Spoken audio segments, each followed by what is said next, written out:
కాబట్టి చూడండి, మహాత్ముడైనటువంటి వ్యాసుడు భంగపడ్డాడు. వ్యాసుడి కన్నా గొప్పవాడు ఉన్నాడండి లోకంలో? వ్యాసుడంటే అష్టాదశ పురాణ కర్త.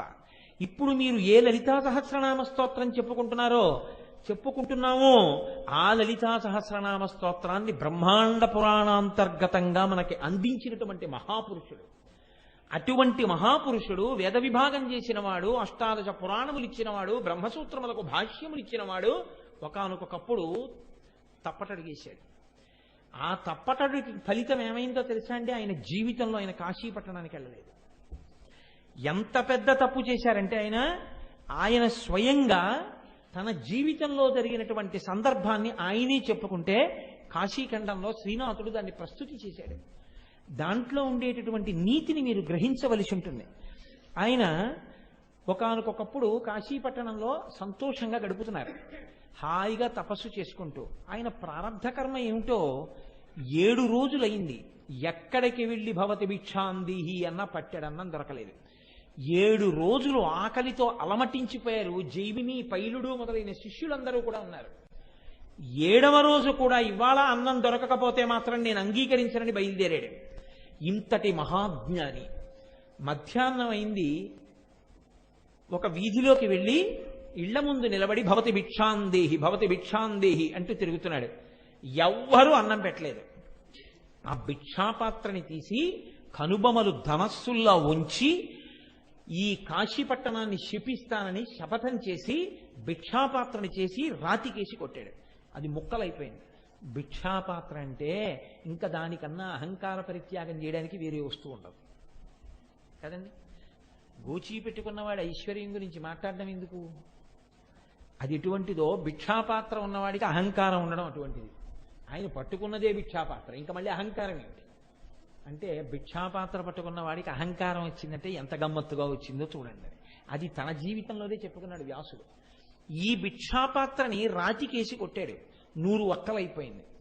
వక్కలైపోయిన తర్వాత అప్పుడు చేతిలోకి నీళ్లు పోసుకుని కాశీ పట్టణాన్నంతటినీ శపిస్తున్నాడు. ఏమని? ధనము లేకుండెదరు 3 తరములందు, 3 తరములు చెడుగాక మోక్షలక్ష్మి, విద్యయును 3 తరములు వెడలవలయు, పంచజనులకు కాశికా పట్టణమున అన్నాడు. ఈ కాశీ పట్టణానికి ఎవరైనా వచ్చి అడుగు పెట్టారో వాళ్ళకి 3 తరాల పాటు ఇంకా ధనము లేకుండా దరిద్రులైపోదురుగాక. కాశీ పట్టణంలో ఎవరైనా అడుగు పెట్టాడో వాడికి 3 తరాల వరకు మోక్షం రాకుండుగాక. ఇక్కడ ఎవరైనా అడుగు పెట్టాడో 3 తరాలు నిరక్షర కుక్షులైపోదురుగాక. అక్షరముక్క రాకుండా వాళ్ళ వంశం అయిపోవుగాక 3 తరములు. పంచజనులకు కాశికా పట్టణమున, ఇది ఎవరైనా సరే పంచజనుల్లో అందరికీ కాశీ అంతే. అంతటి నిర్భాగ్య స్థితికి కాశీ జారిపోవుగాక అని శపిస్తున్నాడు. ఏమిటి? ఇంత జ్ఞాని అన్నం ముట్టలేదని శపిస్తుంటే నీళ్లు తీసుకుని ఇక విడిచిపెట్టబోతున్నాడు. అంతే, అక్కడ ఉన్న గుమ్మం తెరుచుకుంది. ఒక 50 సంవత్సరాల ముదుసలి స్త్రీ ఒక ఆమె పైకొచ్చింది. కాలి మంజీరములు గల్లు గల్లుమంటూ చేతి గాజులు చప్పుడు చేస్తూ ఇంత బొట్టుకని పైకొచ్చి ఆగు ఆగు ఆగు అని ఆవిడంది. ఓ సత్యవతీ పుత్ర వ్యాస, ఇంతటి మహాజ్ఞానివే 7 రోజులు అన్నం పుట్టలేదని కాశీపట్టణాన్ని శపించబోతున్నావా? నీకు తెలియదా?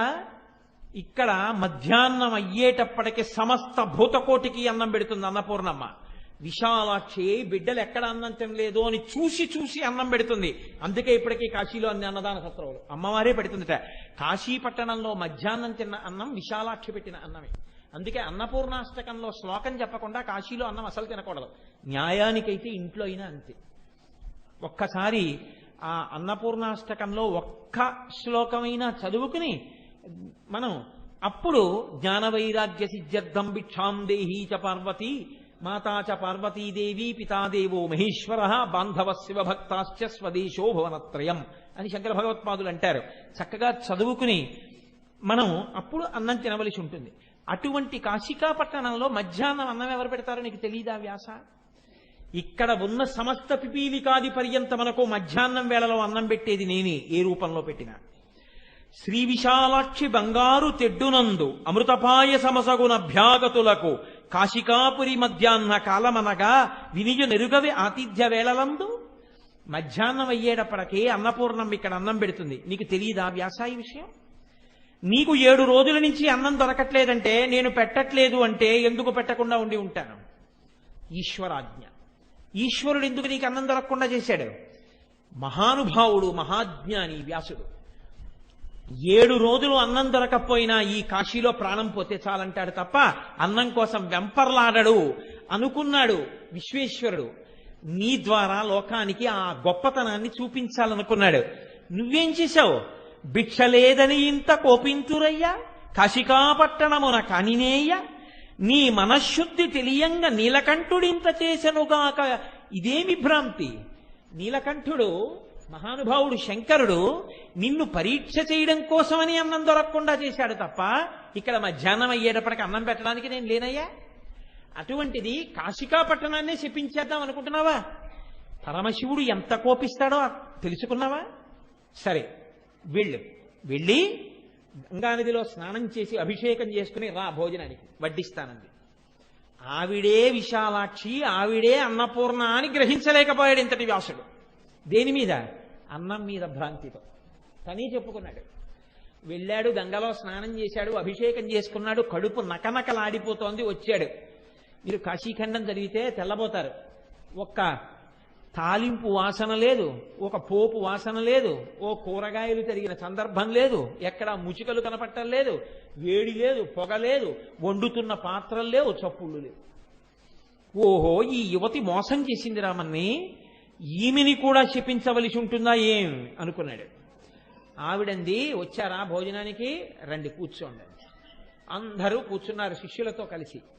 కూర్చున్న తర్వాత అమ్మవారంది తన పక్కన ఉన్నటువంటి పరిచారికలు కొంతమంది స్త్రీలను పిలిచి, పోషిరా ఎల్లవారికి అపోషణములు ఆరగింపుడు లెండు మీకమృతమస్తు పొద్దుపోయను జుండని బుజ్జగించి మ్రొక్కి అంజలి ఎత్తి అమ్ముదుక పణతి. వృద్ధురాల్లా కనపడుతున్నటువంటి ఆ ఆడావిడ తన చుట్టూ ఉన్న స్త్రీలను పిలిచి వీళ్ళకి ఆపోషణం వేయండి అంది. వేసిన తర్వాత ఏం లేవు విస్తట్లో, నీళ్లు చుట్టూ తిప్పుతారు ఆపోషణం అని. ఆ నీళ్లు వేశారు చేతిలో. ఆవిడంది, అమృతమస్తు, మీ కడుపులు నిండుగాక, మీకు సమస్త పదార్థములు లభించుగాక, ఇప్పటికే ఆలస్యమైంది, కడుపు నిండా భోజనం చేయండి అంది. ఉత్తాకుంది. చేతిలో నీళ్లు పోశారు ఆపోషణం. ఇప్పుడు ఆపోషణం పోసిన తర్వాత ఒక లక్షణం ఉంటుంది. ఇంటికి అతిథిగా వస్తే తన చెంబు తను పట్టుకుని వెడతాడు, తన పాత్ర మడి కట్టుకుని నీళ్లు పట్టుకుని వెడతారు. పూర్వం ఉండే ఇప్పుడు ఎవరికి ఆ మర్యాద లేదు, అలా వెళ్ళేవాడు లేడు. వెళ్ళినా వాడికి అలా మర్యాద చేయాలని తెలిసినవాడు లేడు. ఒకవేళ ఆ ఇల్లు అటువంటిది అనుకుని మీరు వెళ్ళారనుకోండి, అక్కడ ఏం ఉండదు, అలా ఏం మర్యాదలు ఉండవు. అటువంటి అంటే వాళ్ళకి తెలియదని మీరు తెలుసుకోవాలి. అప్పుడు ఇప్పుడు వెళ్ళి ఆయన కూర్చున్న తర్వాత చెయ్యిలా పెడితే ఆపోషణ అంటే ఓ మాట వేస్తారు నీళ్లు. తాగి విస్తరి చుట్టూ తిప్పిన తర్వాత ఆ ఇంటి యజమాని 5 మాటలు చెప్తాడు. అప్పుడు తాను 5 మాటలు చెప్తాడు. ఇది అన్న తర్వాత అప్పుడు తినాలి. అప్పుడు అందుకే ఇంటికి పిలిస్తే పెద్దల్ని భోజనానికి, మా ఇంటికి అన్నం తినడానికి రండి అనకూడదు, మా ఇంటికి దేవతార్చనకి రండి అంటారు. ఎందుకో తెలుసా అండి? ఆయన వచ్చి అన్నం తింటే ఆయన యజ్ఞం చేసి వెళ్ళిపోయినట్టు.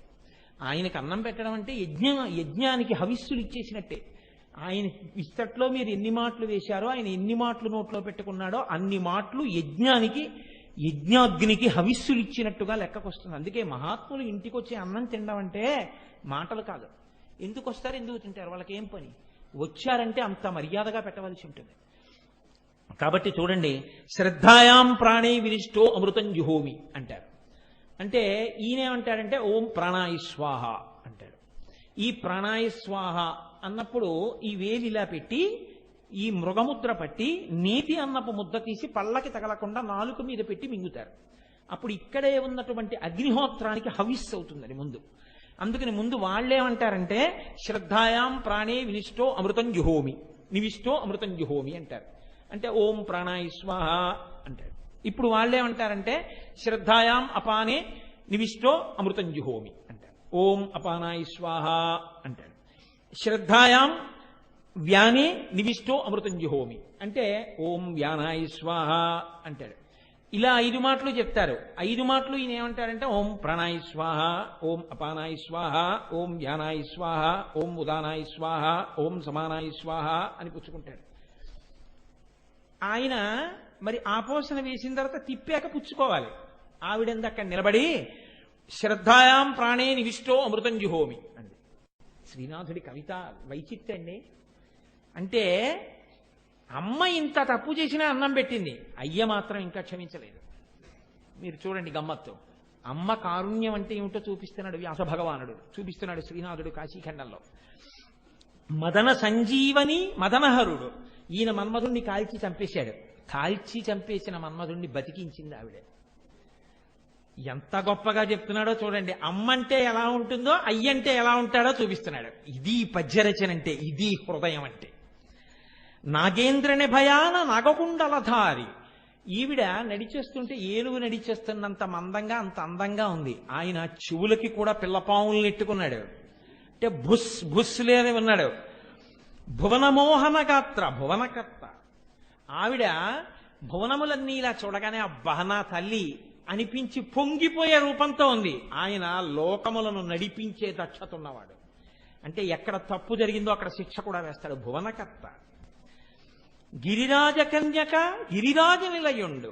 గిరిరాజ కన్యక, ఈవిడ పర్వతరాజుకు పుత్రి. ఓ పర్వతానికి కూతురిగా పుట్టిన దయామయి కోరినందుకు. ఆయనో గిరిరాజ నిలయుండు, కైలాసంలో పడుకుంటాడు. పడుకుని లోకాలన్నింటినీ చూస్తూ ఉంటాడు. రక్షణ శిక్షణ రెండూ చూస్తాడు ఆయన. ఆవిడో రక్షణ చూస్తుంటుంది, అమ్మ కాబట్టి. సర్వాంగ సుందరి, సర్వగురుడు. ఆవిడ సర్వాంగ సుందరి, ఈయనో సర్వగురుడు, గురువులకి గురువు. వ్యాసుడు లోకానికి గురువు. కూర్చుంటే వ్యాసుడికి నమస్కారం చేసి మొదలు పెడతాం.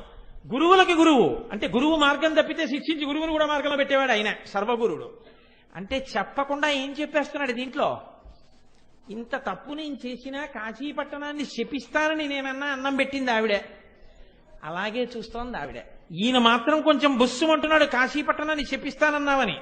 ఇప్పుడు వచ్చి అన్నాడు, ఏరా నువ్వేనా కాశీపట్టణాన్ని శపిస్తానన్నావుట? కాశీ ఎవరో తెలుసా? నా భార్య. పరమశివుడికి పార్వతీదేవి మాత్రమే భార్య అనుకుంటారు. ఆయన అన్నాడు, నాకు పార్వతీదేవి ఒక్కతే భార్య కాదు, నాకు పార్వతి, కాశీపట్టణంలో ప్రవహించేటటువంటి గంగానది, కాశీపట్టణం, దక్షారామ క్షేత్రం, ఈ నలుగురు నా భార్యలే అన్నాడు ఆయన. అంటే భార్య ఎంత ప్రీతిపాత్రమో పరమశివుడికి 4 క్షేత్రాలు అంత ప్రీతిపాత్రం. ఎవడు రానా భార్య జోలికి వచ్చినవాడు నా భార్యనే శపిస్తానన్నావుట, నువ్వు కాశీపట్టణాన్ని అనలేదు. అంటే కాశీ ఎంత గొప్పదో మీరు ఆలోచించండి. ఎవడు రానా భార్యని శపిస్తానన్నవాడివి నువ్వేనా? ఉత్తరక్షణం నీ శిష్యులతో కలిసి కాశీ విడిచిపెట్టి వెళ్ళిపో. వెళ్ళకపోయావో పడిపోవాలంటే అడుగులు లేచిపోయి ఇక్కడి నుంచి. నువ్వు వదలకపోతే నీ మెడ పట్టి నీ ముఖాన్ని బండకేసి ముక్కలు చేసేస్తానన్నాడు. అంతే. అప్పుడే అన్నం తిని కూర్చున్న వ్యాసుడు లేచి వెనక్కి తిరిగి వెళ్ళిపోతూ ఏడిచాడు కాశీవంక చూసి. ఆ పద్యాలు చదువుతుంటే గుండెలు కదిలిపోతాయి నిజంగా. మహానుభావుడు అగస్త్య మహర్షి కనపడి అడుగుతారు, ఏమయ్యా ఏం తప్పు చేశావు? లోలార్కుడికి కోపం వచ్చిందా? డుంటి గణపతికి కోపం వచ్చిందా? వీరభద్రుడికి కోపం వచ్చిందా? విశాలాక్షిని మర్యాద చేశావా? ఎందుకు కాశీ వదిలేవని అడిగారు. కాబట్టి ఇప్పుడు ఏడుస్తూ వెళ్ళిపోతున్నాడు వెనక్కి తిరిగి. శివుడు అలాగే చూస్తున్నాడు. జీవితంలో శివానుగ్రహం పోయింది. శాపాలలో పరమ భయంకరమైన శాపం ఏమిటో తెలుసా అండి? శాపాలలో కల్లా గొప్ప శాపం ఇది అంటే నీకు శివభక్తి లేకుండుగాక. ఇది మొదటి శాపం. రెండో పెద్ద శాపం ఏమిటో తెలుసా అండి? నీ ఇంట జిల్లేడు మొక్క పుట్టుగాక. ఈ రెండింటికి నేను వ్యాఖ్యానం చేయను, అవి పరమ భయంకర శాపాలని మీరు తెలుసుకుంటే చాలు. అందుకే ఇంట జిల్లేడు మొక్క పుట్టకూడదు. ఇంటి లోపల బయట మనిషి జీవితంలో శివభక్తిని పోగొట్టుకుని ఉండకూడదు. అందుకే చేతులారంగ శివుని పూజింపడేని, నోరు నవ్వంగ హరికీర్తి నుడువడేని, దయయు సత్యంబు లోనుగా తలపడేని, కలుగనీటికి తల్లుల కడుపు చేటు అంటారు మహానుభావుడు పోతన గారు. కాబట్టి చూడండి, ఇప్పుడు ఏడుస్తూ వెనక్కి తిరిగి వెళ్ళిపోతున్నాడు. జీవితంలో పోయింది శివానుగ్రహం. ఇప్పుడు ఎలా తన బతుకు? ఎంత వ్యాసుడైతే, ఎంత పురాణకర్త అయితే, ఎంత వేద విభాగం చేసిన వాడైతే ఏది శివానుగ్రహం? ఏడుస్తూ వెనక్కి తిరిగి వెళ్ళిపోతున్నాడు. పరమశివుడు పక్కనే ఉన్నా అమ్మవారు పెద్ద అరుపరిచిందిట. వ్యాసుణ్ణి చూసి అంది, ఏమయ్యా బెంగ పెట్టుకుని వెళ్ళిపోతున్నావా? నువ్వు అలా బెంగ పెట్టుకుని వెళ్ళక్కర్లేదు. వెరవకుమో కుమార 10,000 విధంబులనైన నిన్ను నే మరువ. ఎలా అంటోందో చూడండి. వెరవకుమో కుమార, ఓ కొడుకా ఏం బెంగ పెట్టుకోకు. అంటే ఇప్పుడు ఆవిడెవరు? అమ్మ. అమ్మకి బాధ ఎప్పుడో తెలుసా అండి? పిల్లాడి ఏడుస్తుంటేనే. అయ్యో వాడు ఏడుస్తున్నాడండి అంటుంది. ఎంత తప్పు చేశాడని శివుడిలా నిలబడ్డా ఆవిడ మాత్రం పక్కన శివుడు ఉన్నాడని కూడా భయపడలేదు. వెరవకుమో కుమార, పిల్లడా ఏడవకో, ఏం బెంగపెట్టుకోకో, 10,000 విధంబులనైన నిన్ను నే మరువ. 10,000 రకాలవని అంటే ఏమిటి? శివుడికి కాషనాడరు. నువ్వు ఎన్ని తప్పులు చేసినా నీ ప్రేమ ఏమిటో నాకు తెలుసు, నిన్ను నేను మర్చిపోను రే. ఏమంటే చూడండి వాడు ఎంత ఏడుస్తున్నాడో, మీరు వెళ్ళిపోమన్నారని. వాడికి ప్రేమ లేకపోతే ఎందుకు ఏడుస్తాడు? ఏదో కోపం వచ్చింది, అన్నం దొరకలేదని చెప్పించపోయాడు, దానికి కాశీ వదిలి వెళ్ళిపోమన్నారు. మీరు ఎంత ఏడుస్తూ వెళ్ళిపోతున్నాడో చూడండి అని. 10,000 విధంబులనైన నిన్నునే మరువ మారేడ కుంజనుట మాని. శివుడు వెళ్ళిపోమన్నాడు కదా అని ఎక్కడికన్నా వెడతాననుకుంటావేమో, ఇంకెక్కడికి వెళ్ళకో అందావిడ. శివుడు లేని చోటు ఎక్కడుంది వెళ్ళడానికి? కాబట్టి బాగా జ్ఞప్తికి తెచ్చుకో. ఎక్కడికో వెళ్ళిపోతాను, నేను ఎక్కడ బతుకుతాను? శివుడులోని చోటుకు వెళ్ళిపోతాను, శివుడు లేని చోటు వెతుక్కుంటాను. ఈ మాటలు నోట్లోంచి రానివ్వకో. అంటే శివభక్తిని వదలకు. ఇది అగ్ని పరీక్షగా పెట్టుకో. శివుడి పాదాలే పట్టుకో గట్టిగాను. సుఖంబున దక్షమాటికిందొరగలిగొన్న సమ్మదముతో గమనింపము. ఇక్కడి నుంచి దక్షారామం వెళ్ళిపో, నీకేం పర్వాలేదు. ఇక్కడ ఇలా నించున్నాడే త్రిశూలం పట్టుకుని, ఈయన బహుప్రసన్నమూర్తి దక్షారామంలో. ఈయన రహస్యాలు ఆవిడ చెప్పేసింది పక్కన నించుని.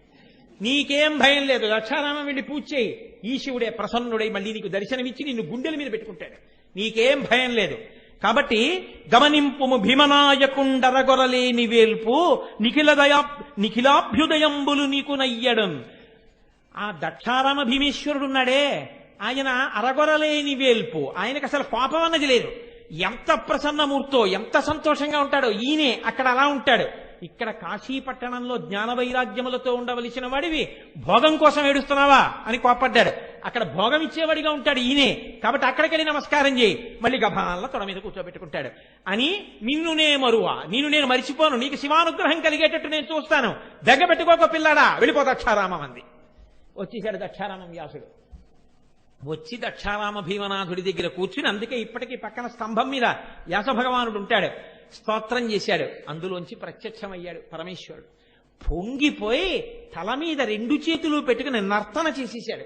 చేసి పరవశించిపోయి పద్యాలు చెప్పాడు, స్తోత్రం చేశాడు, పూజ చేశాడు భీమనాథుణ్ణి. ఇంతకీ నేను మీకు ఈ విషయం ఎందుకు విజ్ఞాపన చేశాను? జ్ఞాపకం పెట్టుకోండి. అమ్మ ఏం చేసింది? రక్షణయే. ఎవరికి? శివుడికి ఎవరి మీద కోపగించాడో వాడికి కూడా రక్షణ ఎవరిచ్చారంత ధైర్యంగా? అమ్మే. ఆ రక్షణ ఇచ్చి అన్నం పెట్టి పిల్లాడికి వెరవపమో కుమార అని ఇలా చెప్పిన చెయ్యుందే, ఆ చేతులు నువ్వు ఎంత తప్పు చేసి దూరం పోదామనుకున్నా అలా చూసి ఆవిడ కోసం ఒక్క కన్నీటి బిందువు రాల్చగలిగితే, మా అమ్మ అని నువ్వు అనగలిగితే, చెయ్యి పట్టి లాగి శివుడి దగ్గర కూర్చోపెట్టగలిగిన చేతులున్న చేతులు, ఆ చేతులని నువ్వు తెలుసుకోవడం, ఆ స్తోత్రం చెయ్యడం అంగదం. గద అంటే భగవంతుడిని కీర్తించడం. అలా నువ్వు కీర్తించడమే ఆవిడికి అంగదములు. అవి తప్ప ఆవిడ అంగదాలు పెట్టుకుందని నువ్వు చెప్తే అవి అంగదములు కావు. నువ్వు నోరారా అలా కీర్తించిన నాడు, అమ్మ చేతుల వైభవాన్ని నువ్వు తెలుసుకున్న నాడు అమ్మ చేతులకి అంగదములు చేకూరుతాయి. అప్పుడు నీకది విద్యాభూషణం అవుతుంది. ఈ భూషణం చేత నువ్వు ఇప్పటి వరకు కప్పగా ఉన్నవాడివి తుమ్మిదవై పద్మం మీద వాళ్తావు, వాలి ఆ తేనె తాగుతావు. ఆ భుజముల యొక్క అనుగ్రహాన్ని, ఆ చేతుల యొక్క అనుగ్రహాన్ని పొందుతావు. పొంది జీవితంలో ఉన్నత పదం వైపుకి నడుస్తావు. భగవంతుడి వైపుకి నీ కాళ్ళు, నీ అడుగులు నడవడం మొదలు పెడతాయి. ఈ విషయాన్ని మనకి చెప్పడం కోసమని మహానుభావుడు కనకాంగద కేయూర కమనీయ భుజాన్విత అంటారు వ్యాస భగవానుడు. అంటారు